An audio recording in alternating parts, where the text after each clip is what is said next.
Hello friends, welcome back to my channel Chaitali stitching ideas. আর আজকে আমি তোমাদের সাথে শেয়ার করতে চলে এসেছি আমি কীভাবে চুড়িদারের কামিজ কাটিং করে থাকি। কীভাবে চুড়িদারের কামিজের কাপড় আর প্যান্টের কাপড় দুটোই রয়েছে, আমি দুটোরই ভিডিও করব। দুটো কিন্তু আলাদা আলাদাভাবে করব, না হলে আমার ভিডিও লেন্থটা অনেকটা বেশি হয়ে যাবে। আর আশা করছি আমার ভিডিওগুলো তোমাদের ভালো লেগে থাকে, তো আমার এই ভিডিওটা তোমরা শুরু থেকে শেষ পর্যন্ত দেখতে থাকো। জন্য প্রথমে যেটা হচ্ছে গলার মাপ, সেটা নিয়েছি আমি 3 ইঞ্চি, আর গলার যে লম্বাটা সেটা নিয়েছি আমি 6 ইঞ্চি। এবার আমি নিয়ে নেব কাঁধের মাপটা। কাঁধের মাপ নিয়েছি আমি এখানে 4 ইঞ্চি। এবার আমি নেব এখানে আর্ম হোলের মাপ, সেটা নেব আমি 7 ইঞ্চি।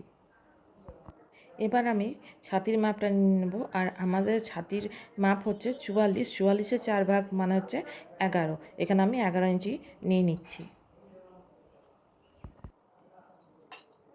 এবার আমি বুক থেকে কোমর পর্যন্ত কাটা মাপটা নিয়ে নেব, সেটা হবে আমাদের 14 ইঞ্চি। আর আমাদের কিন্তু পুরোপুরি চুড়িদারের যে লেন্থটা সেটা হচ্ছে 38 ইঞ্চি।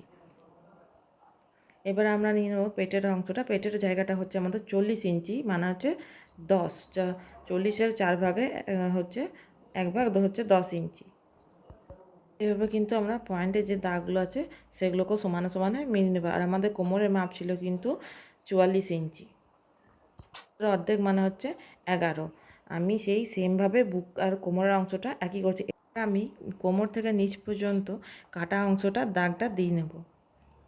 যখন কামিজের কাস্টমার কাছ থেকে মেজারমেন্টটা নিই কামিজের সেলাইয়ের জন্য, তখন কিন্তু আমাদের একটা জিনিস মনে রাখতে হবে, আমরা যে চেস্টের বা কোমরের বা হাতের যে মাপগুলো নিচ্ছি তার সঙ্গে আমাদের কিন্তু 1 ইঞ্চি করে অ্যাড করতে হবে।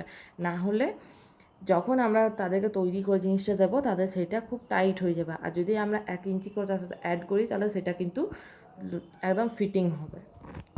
আমরা কামিজের দুই দিককারই বগলের অংশ ড্রয়িংটা করে নেব, কিন্তু কাটবো কিন্তু আমরা আলাদা আলাদাভাবে, কারণ পেছনের যে অংশটা তার মাপ আলাদা, আর সামনের যে বগলের অংশটা তার মাপ কিন্তু আমাদের আলাদা আলাদা হয়। এবার আমরা কামিজের থেকে যে মাপটা নিয়েছি 44 করে, মানে 11 করে, তার থেকে আমরা 1 ইঞ্চি করে বেশি নেব। এটা হচ্ছে আমাদের সেলাইয়ের পর একটু করে কাপড় রাখা থাকবে, কারণ কাস্টমাররা প্রায়ই বলে থাকে যে আমাদের যেন ভেতরে একটু করে কাপড় থাকে, তাই আমাদেরকে এই কাপড়টা রেখে নিতে, এটা আমাদের সেলাইয়ের সময় কাজে দেয়। আমি খুব সহজভাবে তোমাদেরকে বোঝাতে পেরেছি। আর এখানটা হচ্ছে আমাদের ছাতি, এটা পেট, আর এই জায়গাটা হচ্ছে কোমরের অংশটা। এবার আমি গলার ড্রয়িংটা করে নেব। আমি কিন্তু সামনের গলা পেছনের গলা দুটো রাউন্ড নেক কি করব, আর দুটোরই কিন্তু মাপ আমরা সমানই 6 ইঞ্চি করেই নেব।